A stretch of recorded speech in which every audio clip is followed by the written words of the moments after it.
Say his fucking name. This is where it all began.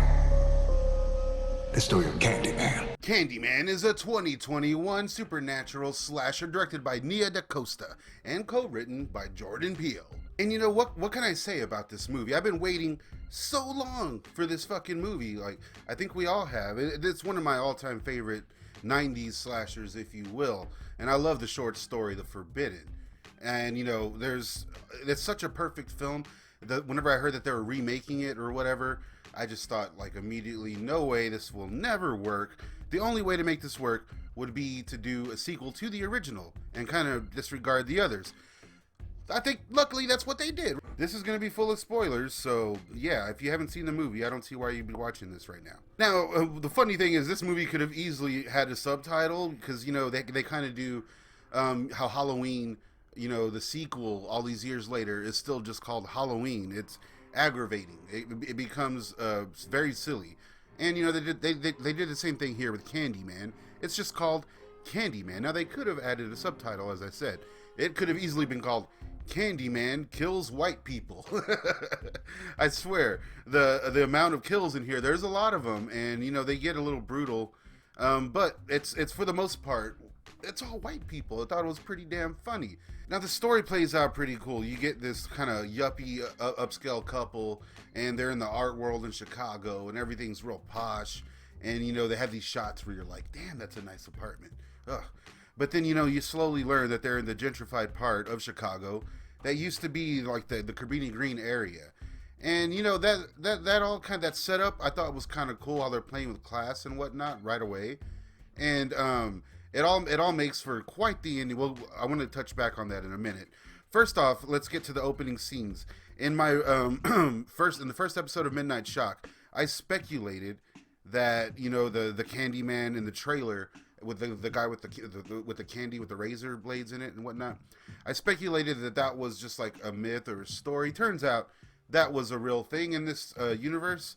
And yeah, this guy they're looking for him because they're finding candy with razor blades inside of him. And this guy is known for giving away candy to the young kids of the Cabrini Green area. And he also has like a prosthetic hook hand or whatever.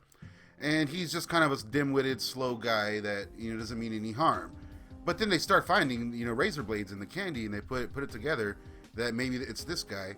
And, you know, some stuff happens. There's a pretty creepy scene where he climbs out of the wall, so you're like, you know, you see all the stories, kind of how they could build up and whatnot. And anyways, he confronts this little kid. The story goes that the kid freaked out. It was down in the laundromat. And then, so the kid freaks out in the laundromat, the cops come, and they just beat this guy to death. Turns out it wasn't him. More candy with razor blades in it popped up later. So that became like kind of like the myth or the mythos or whatever that this movie's picking up on. And it all works so well because the way they tie it all in with the laundromat, it's funny, the little kid that got attacked in the laundromat grows up to own a laundromat, like a legit one that's not all creepy. And so our main character, he's like this art guy. He does like this kind of yuppie art. And it's getting kind of stale, and he's trying to find something new. And he's basically being carried along by his girlfriend who owns an art gallery, which is like the only reason he gets any notoriety at all. So he starts getting into like the history of Cabrini Green and stuff like that after his girlfriend's brother kind of tells him a creepy story, and he gets the bright idea to like dim the lights and tell him the creepy legend of Helen Lyle, which I thought was so awesome. I'm a huge Virginia Madsen fan. I love the original movie. Just hearing her name on the big screen was so cool after all these years. And so he tells the story of Helen Lyle and about how she was looking into Candyman, and she snapped one day and killed a Rottweiler, and they found her, you know, doing snow angels and blood. And it's cool how they tell this story. It's all kind of just exaggerated and whatnot, you know, it's like a game of telephone. And so the story goes that she showed up to the bonfire with a sacrifice that was this baby, you know. And we, of course, we all know what really happened, but this is how the legend of Helen Lyle's going. So once our main character hears that story, well, he decides, and I'm going to look into this because I need like a fresh perspective for my art or whatever. And so he starts looking, digging where he shouldn't be digging. And early on, he gets stung by a bee right on his hand. So pretty much the events go on like that for a while, and I was kind of shocked to see that, it was a while until we saw some actual bloodshed and some real scares. And whenever they happened, I don't know. I mean, it was cool for a Candyman movie nowadays. I guess it just it lost that brutal edge that the original had. The original one had those. It just seemed so real, like those grunts and the way the hook would hit. And in this one's, it's much more stylized, but it's all stylized very, very, very interestingly, because a lot of stuff shot with mirrors. There's a lot of mirror play. In fact, when the movie opens, the Universal and MGM logos are mirrored. A cool little touch. And so you'll get the bees coming up to the mirrors, and you can't touch them because it's pretty cool. And anyway, so it keeps going. It's building up a lot of things. And remember, I was talking about the kid who grew up to own the laundromat. Well, he meets up with our main character because he's been there for a long time, and so he starts getting stories from him and getting all this info from back in the day. And it was around that moment where things kind of started to get a little odd with this new character, the laundromat guy, and he's kind of like an expositional type character, and this movie kind of plays with the going mad trope, and it kind of happens too fast, if you ask me. And perhaps my favorite part in the movie is whenever the guy goes down to the college where Helen Lyle worked, and he gets like her old tape recorder and her old notes that they still had. And then when he's listening to him, and you hear some new lines from Virginia Madsen, it's so cool. And she's just talking about like the stuff that happened back when, and what she's figuring out and stuff like that.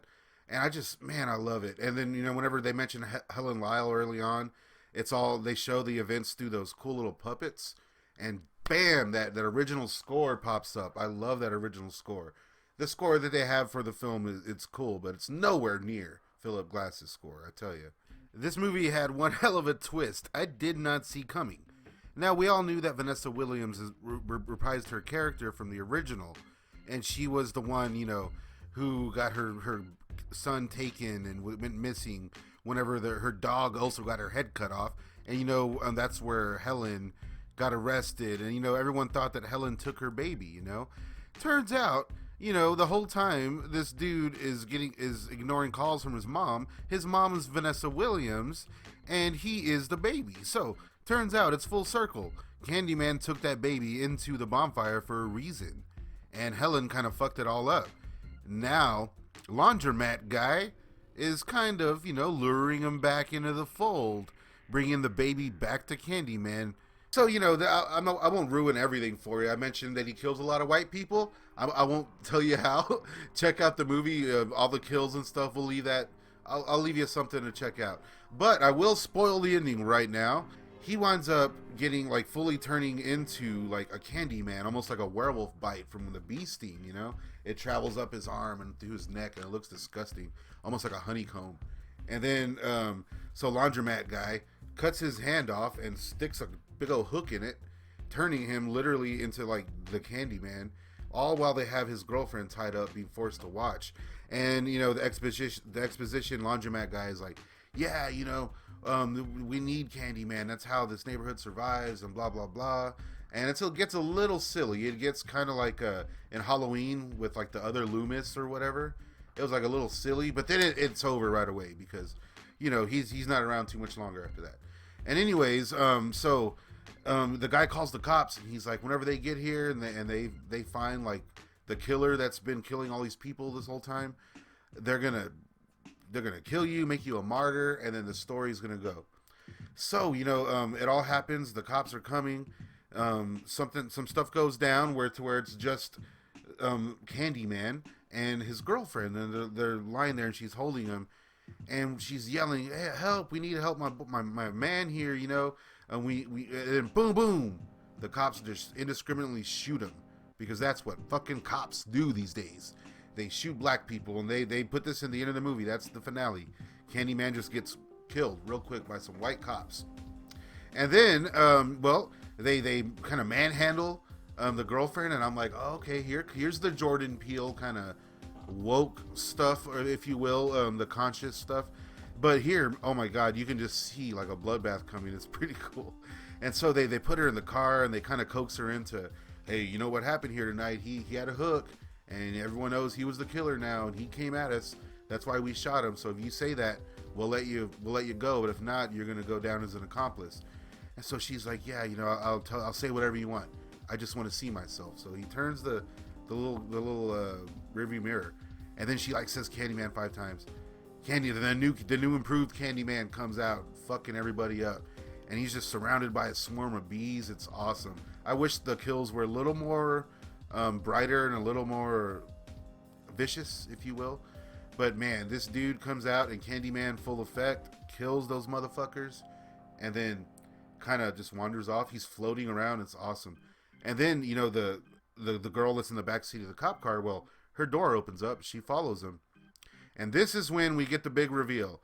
The floating Candyman killing this cop turns and looks right at her. They make eye contact. The bees come off. And then we get a de-aged Tony Todd that tells her, tell everybody, in that classic voice or something like that. Oh, man, it was so cool. Tony Todd's literally on screen maybe 3 seconds, and it's de-aged. Fucking awesome. Virginia Madsen, her voice is in the film for maybe, I don't know, 8 seconds or something. New dialogue at least. Amazing. Everyone else did great. I mean, I know I just spoiled a whole bunch of the movie for you. It's still, I left out enough to where you can go check it out. If you're a fan of the original, go check it out. Oddly enough, even those shitty sequels could still be canon in this.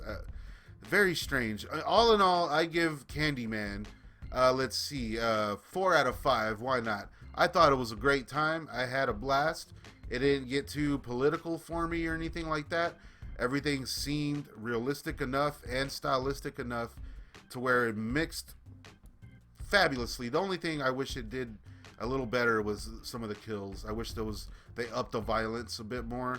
But you know, you don't really, it's not really needed here either. So it's a very creepy film too. I forgot to mention that.